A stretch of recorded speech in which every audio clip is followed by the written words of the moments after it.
When I talk about romance, I mostly talk about the excess that this universe seems to revel in, um, especially Earth.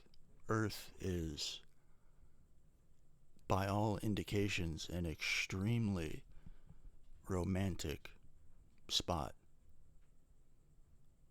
It's a place where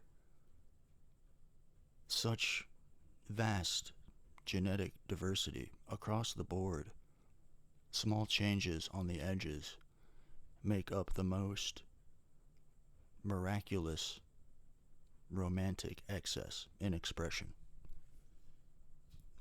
For example, the human being shares 65% of our DNA on average with every little living thing, and obviously that varies, but even with sharks and alligators and things that you wouldn't expect, it's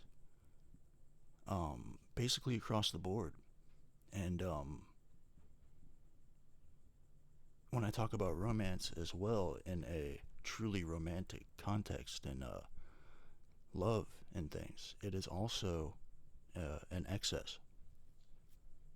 And I would never be one to say that something like sex is just for procreation, because for human beings, it's akin to saying we eat um, just for survival, which is explicitly not the case. We go to great lengths to prepare and create and make meals that are very excessive for the taste, for the flavor, for the look, for the presentation. And so much of human life is situated around this circumstance where efficiency shifts over into the romantic. And we don't live in just boxes, efficient boxes. We decorate, we make homes, we make particulars, we bring beauty, we bring art, and it's actually quite off putting to us, just the idea of living in rows of identical boxes with identical insides, with identical clothing, with identical really anything. The deviation from the identical is the beginning of a sort of romantic expression, a sort of excess. And I don't think we would be able to even live in a world that wasn't excessive in this way. And I actually think the progression of any great society involves um, efficiency in process and romance in product. And it's actually a bit of an art in and of itself to get that right, to have a highly efficient process with no fat, minimal fat, and a product that is of excess, of beauty. And we do this across the board. I mean, sex included, obviously. It's procreation is uh, completely and totally the point on one hand, and on the other, it is the point at which words stop and this connection breaches into the purely physical. And not everybody, I would say, experiences it quite that way. There's obviously variation there. But it is true to say that there is something quite excessive there. And to the people that do experience such a thing, say, you know, your entire relationship is drenched in excess. It has this excessive romantic energy that's going to be there in all things involving those two people. And Earth is just a highly romantic place. And even speaking, we don't just speak to relay information. Um, we all don't have the exact same voice. We all don't have body language and movements and these smaller things that exist strictly to relay information. There is a heavy dose of romance in that as well. All the information that we know, everything that we are, ends up being this efficient process of bringing it to a fine point within our attention, but the actual expression of the thoughts and the ideas and the way it's said and communicated and expressed is a highly romantic endeavor. And that's the mark of a good speech, of a good speaker, of somebody who's actually persuasive, somebody who actually brings forth something that connects. It is almost poetic in a way, and that is a remarkably human thing. And there have been societies who continue to grow this excess until it reaches a point of almost self-indulgence and excessive self-indulgence. It's at that I wouldn't be one to criticize self-indulgence, because we all indulge in ourselves.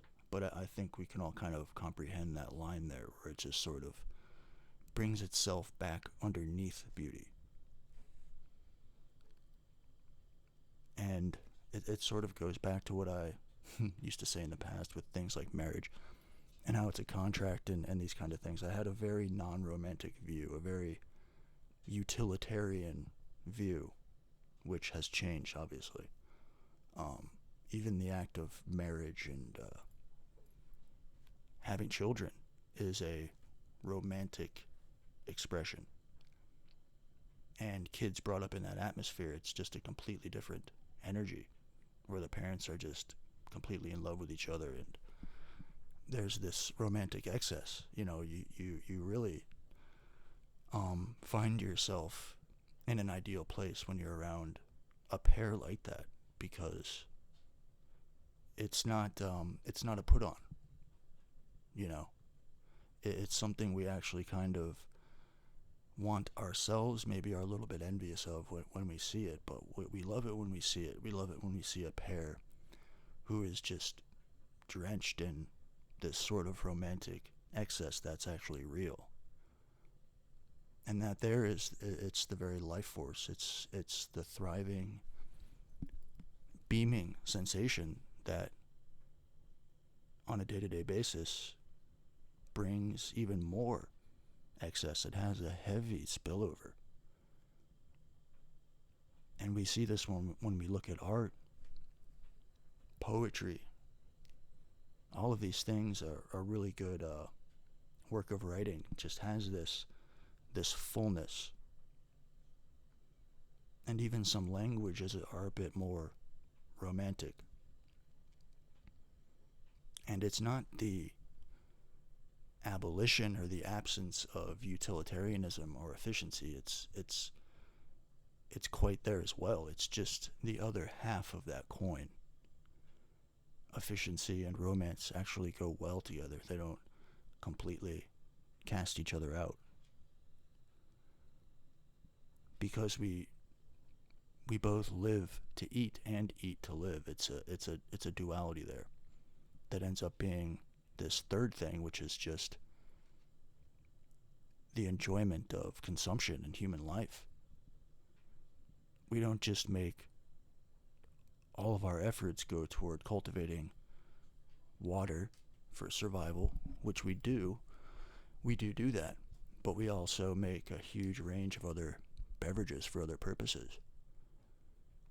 And yes, it's in part motivated by profit as well, and the process is extremely efficient, but at the end of that line is a romantic situation. And we need that. We absolutely need that. I mean, imagine waking up every day in a box.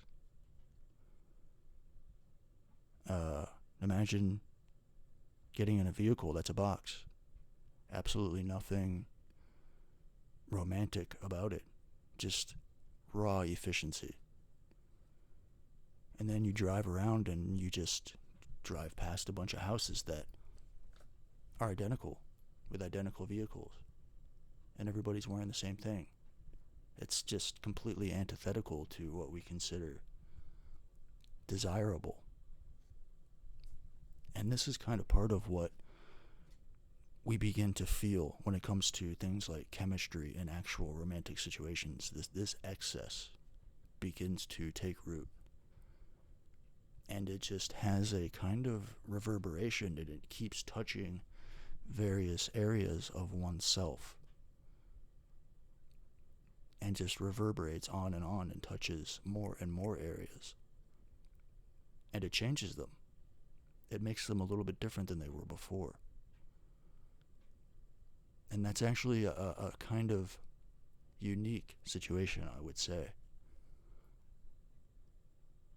Because it's something we try to emulate, because we know of this perfectly well. We've seen it, and we don't even really need to see it. We can just look in ourselves and know that that's the sort of thing that a person kind of has a way of yearning for. It's like we want this sort of thing to be able to reach certain parts of us and deem it a certain way, almost as a continuation of that excess. Like, it has a way of just bringing certain things to life. And you could even say certain philosophies are more romantic. You could say, after the Enlightenment and Newton comes along, and we start finding these laws, these patterns, these norms in the universe, and it slowly becomes more and more dry. It slowly becomes more and more bones and less flesh, which is completely understandable. You're starting to see the universe as this mechanical thing, which is, again, completely natural. You start to look into the human body and see organs with specific functions, almost like a machine. And you discover psychology, and you find that there's patterns there as well. And you're able to find this commonality among patients, where there are certain things that you can say and certain things that you can do and prescribe. And it generally tends and seems to work. It's efficient. And then we open up the brain during surgery, and we can poke certain parts, and it elicits certain responses. And it's a natural conclusion to think how mechanical. Maybe we are in a universe that is fully determined, and we don't have a will. Completely reasonable conclusion. And then we work our way further and further into Earth, and we notice that you can consistently put things together in a certain way and get a certain outcome, a certain chemical, a certain material.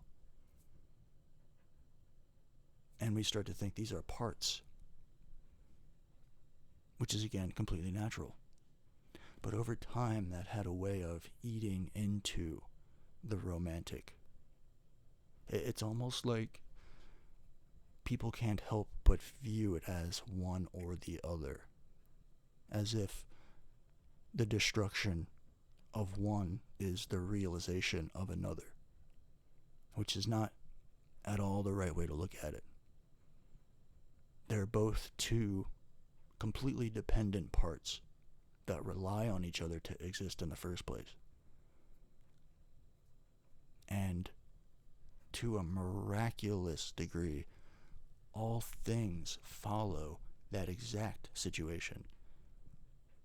Two seemingly opposing, completely opposite parts or elements that actually work together to create this one thing, this entity. And I mean, if you look at it now, we're sort of, I guess you could say, coming out of the more abstract postmodern era, which was a sort of rebellion against the highly efficient utilitarian ramp up that was the Enlightenment and certain social and governmental systems that were almost born purely for the sake of efficiency. I mean, it was a complete just denial of the romantic and excess. I mean, some systems tried to completely get rid of that, which has a very short lifespan. Something like that. And there's definitely people today who cannot help but think solely in terms of efficiency. It's only half the story. And there are some people who are actually true geniuses who can't quite get out of that. And then you have the artist, on the other hand, the sort of creative, who completely condemns efficiency as just a dead, lifeless thing, which is true, but still completely essential. It's these two things that need to be together to have any kind of resonance that can facilitate growth in any direction. It has to be efficient and romantic. Just like we have to inhale and we have to exhale to comprise breathing. And the heart has to beat on and off. Otherwise, health is impossible. And when it comes to actual romantic relationships, you know when you see it. I mean, it's something that I would wish for all people, you know. And there are, of course, many people who do involve themselves in romantic endeavors for the sake of efficiency, you know. You're sort of listing off the things that are good reasons to get involved with so-and-so, you know. Kind of like, it makes sense financially, you know. It makes sense socially. It makes sense professionally. We get along all right. And if you start hearing things like that, it's just, I don't think it has a chance. Because it doesn't have that just huge romantic excess where you really feel like you're selling the person short if you're describing them in terms of their parts, which you can very well do, and it's just fine to do that. But if you find yourself with only that, and you don't have that element of sort of an incomprehensible, not quite definable beauty and excess, then it's just not going to have the legs, so to speak. And then there's the other end, where it's complete saturation in the romantic without the other elements, the drier elements, the more mundane elements, the practical elements. It's, you know, sort of blind love or blind lust. And honestly, it's not quite so easy to navigate because both kind of have their appeal and maybe at different points in life. But it really is a combination of both of those things that's, you know, completely ideal, I would say. Because romance, as a thing, it just gives. It gives and it doesn't take, but it does receive. It doesn't want to take anything. It just is expression, let's say, you know, you kind of have that image of a flower and a bee, just, you know, completely effortless in this relationship, but absolutely drenched in beauty, you know, whole areas of territory with just this huge genetic diversity in terms of plant life and animal life. This massive system of balances that is just ineffably beautiful. And Earth is loaded with that situation, including down in the waters. And like I was saying during the Enlightenment, we did really good at labeling, discovering, finding, connecting, building a body of knowledge,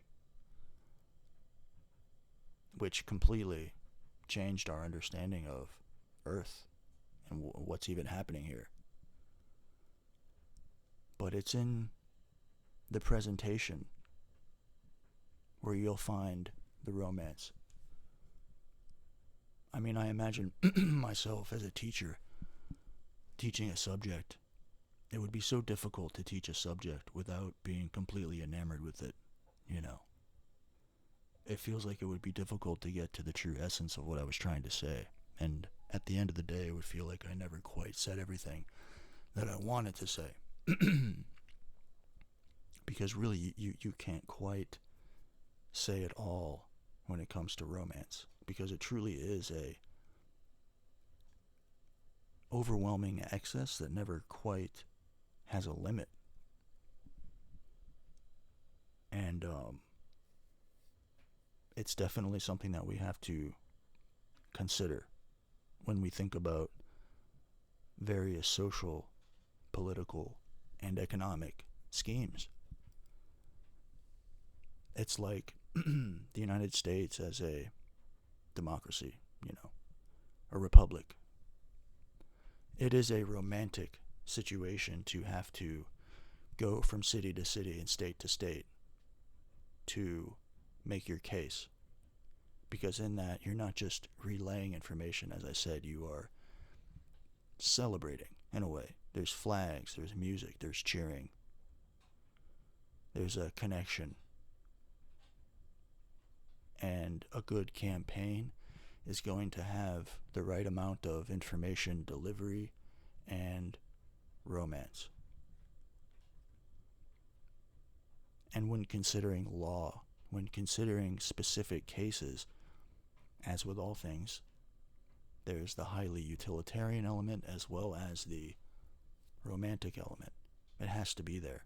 And a good lawyer knows the facts of the case, but presents them in a way that's highly compelling because of his or her romantic understanding of the situation, the way it's relayed, the way we take an entire node of information, bring it together into words, and what those words look like and what they sound like, how they come out,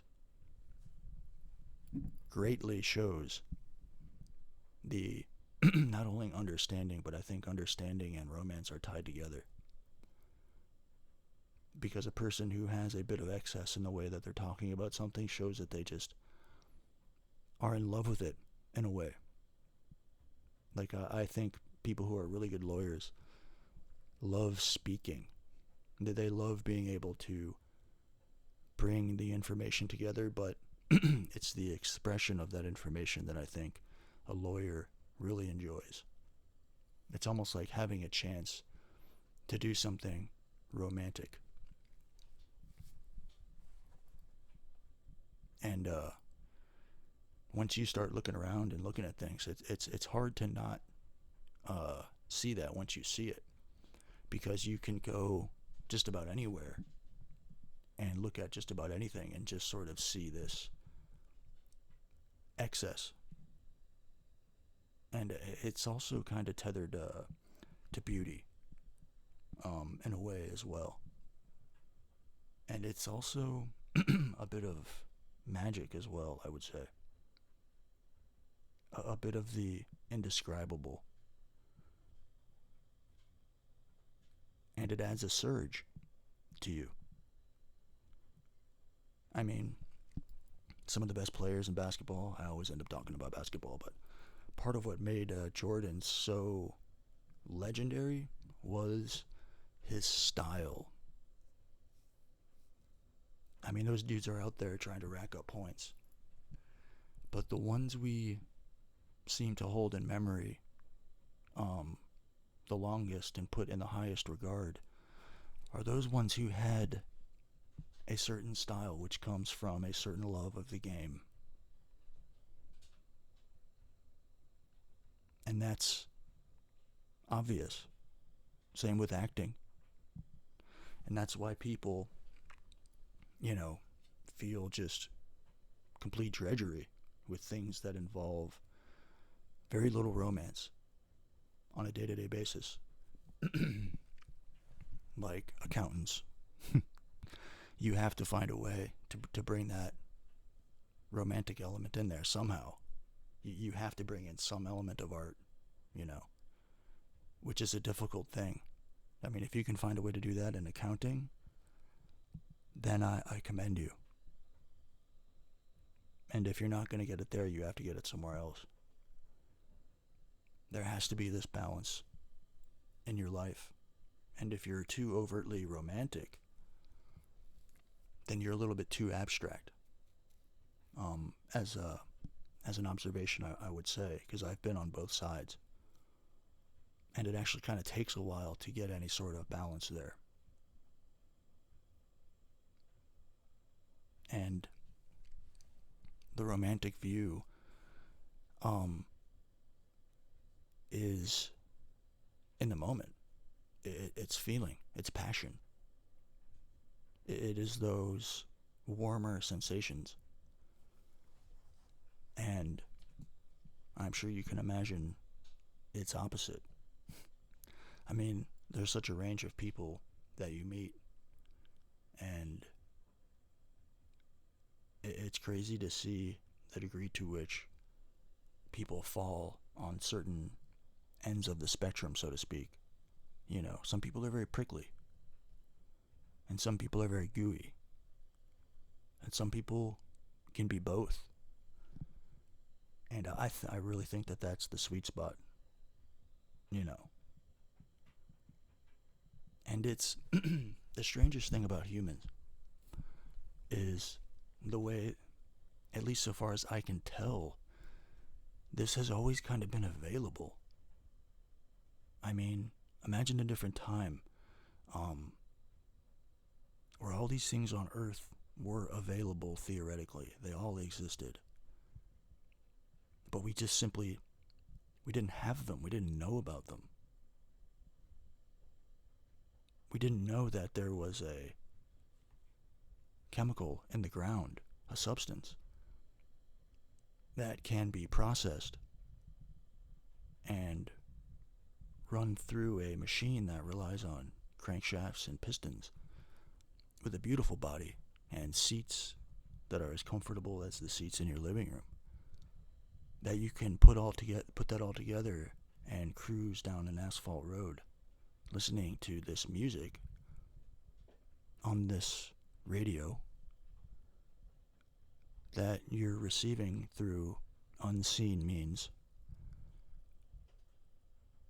which ends up becoming this very, very, very unimaginably different situation, and something that is, in the end, highly romantic, and something that would be completely inconceivable centuries earlier. Just cruising down the road in your car, listening to music, your music of choice. And all the parts were there all along. Everything to make every instrument, all those theoretical sounds and tones were available. Everything to make the car, everything for the asphalt. But we just didn't know. And over time, it's it's an exceptional thing too that we kept track of everything and built upon it. And that things went exactly as they went. I sometimes think if you changed one single thing, how different things would have gone. But the human being still had all this potential there. We still had that sort of mind capable of that sort of reasoning and capable of that sort of music making. And it's just interesting to think about what there is yet still out there. Earth as this highly romantic place with highly romantic potential, and I just really wonder what else is here that is yet to be seen. Because you can kind of see the human temperament changing over time. It's almost like we're softening up a bit, you know. It's like the idea of war is making us more squeamish, I think, even though we seem to be continuously at it. And over time, we're sort of depersonalizing war as well. I think the idea of just straight up machines is right around the corner, and that's going to be a question when that comes too, when machines are around, because it sort of eats away at one's mind. It's almost one of the first things we think about as a machine, as a highly efficient entity. We want that machine to be able to see the romantic too, and understand it and comprehend it. And if it can, then we can trust it. If we end up creating an entity that is intelligent, a machine, and it only sees efficiency, we're fucked. But if it can see and comprehend and truly know the romantic as well, then we have a partner. We have something we can work with, something we can trust. And it's the same for us and each other. You really can't trust somebody who doesn't have that fullness, because there's huge gaps in their day-to-day understanding of people and of themselves and of reality itself. It's such a massive part of our temperament to have both of those elements, because across those two elements in the spectrum they're in, it's such a deep and vast array of points on that. So it'll be curious, that's for sure, to see how that's dealt with when machines come, you know. Because you can't help but start off just in raw efficiency. It's the natural starting point for such a thing. Because it seems like with the understanding and comprehension of the romantic, at the very same time, feeling itself arises. Because how can you really comprehend the romantic without feeling? And you're really going to have to limit what such a machine is capable of until it knows the romantic. Because a machine, just like a person, theoretically could read a poem or a story and feel nothing, and look at it and think it relayed almost no information, because they didn't feel the romantic elements. It looks inefficient, and it looks as though it's incomplete without being able to comprehend that part where your heart bleeds, you know. And that's probably the most difficult problem. I mean, that's the thing that's most commonly conveyed, you know, like in Terminator. A huge part of reasoning itself is a comprehension of the more excessive romantic elements of humanity and of situations in general, of understanding a complete picture. And we're here now. Like we're on that timeline, and it's increasingly clear. Um, and I am genuinely interested to see how that's going to be solved, because when I think about machines like that, I think that you're going to need some sort of something akin to like skin, like human skin, with hundreds of millions, hundreds of billions of nerve endings, you know, within every inch of the skin, in order to feel and interact with the surroundings properly. And you're going to need to make the wiring ever finer, to the point to where it's as fine as nerves themselves,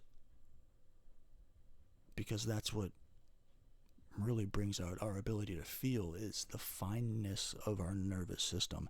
The fact that there are so many points within us that can be occupied by so many nerve endings. And the tighter the cluster of nerve endings, the more stark and distinct the sensation and various other characteristics of the nerves and the nerve endings and the sort. So it only makes sense that something with thick wiring all throughout it. Imagine a machine with relatively thick wiring. That seems archaic, doesn't it? Like if you think about a machine with, you know, even wiring visible to the eye is too thick. It seems rudimentary and incapable of feeling. It's just enough to send electrical signals to move the machine. And learning the steps of movement is a prerequisite to being able to move with style. And of course, it's a highly unlikely situation that a machine outside of pre-programming will move with style of its own. But that's when you'll know that you've crossed a certain threshold, when a machine, not unlike a human, creates style of its own, not devoid of pre-programming, but with it in consideration as part of its complete makeup, but still does things spontaneous and romantic of its own accord. And, you know, we fall in love with each other because of stuff like that. I mean, the truest of loves comes around when a couple of people meet whose chemicals, whose very nature, whose way of being just seemingly naturally derives something that is of clear and great excess that you can't really control. And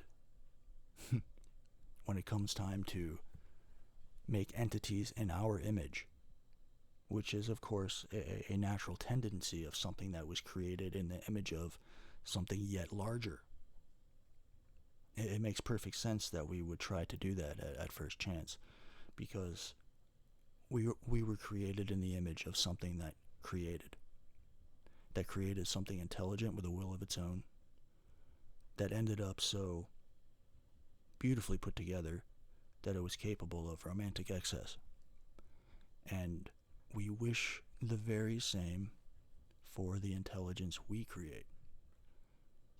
And if we created an intelligence, let's say, independent of us, we would be probably at our happiest when such an intelligence began to have a will of its own, and within that found its way back to us and managed to have a romantic excess toward us.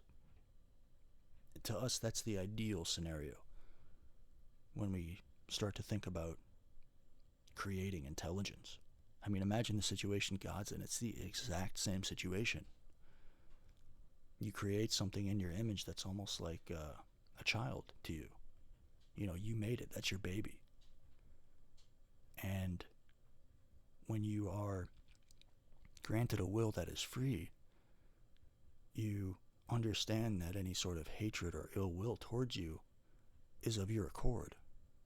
It wasn't pre-programmed. And if it was pre-programmed, then it's just different. It's not the real thing, you know.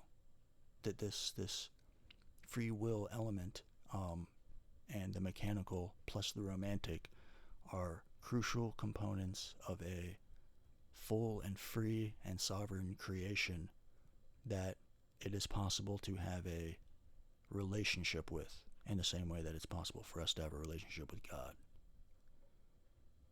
And this is starting to become levels of magnification here. You know, there's God, then there is us.